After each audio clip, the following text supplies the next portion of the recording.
Hello friends, welcome back to the my new video guys and my YouTube channel. Today friend we are going to talk about guys how can we connect headphone with our Poco phone. Guys, you have headphone and friends you want to connect with your phone, so friend, how can you connect?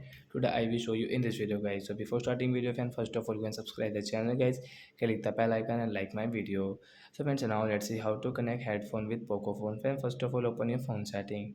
After on phone setting guys, you can see this type of settings. So friends, you can see your Bluetooth setting guys. Tap on Bluetooth setting guys. You want to on your Bluetooth setting, you want to off, you can on and off from here. And before on guys, first of all guys, we will turn on guys our headphones. So guys, turn on your headphones, and then guys you can on your Bluetooth guys. Now guys, on your Bluetooth with refresh setting guys, then guys you can see your headphone name. Wait here guys for while 5 and 4 seconds guys.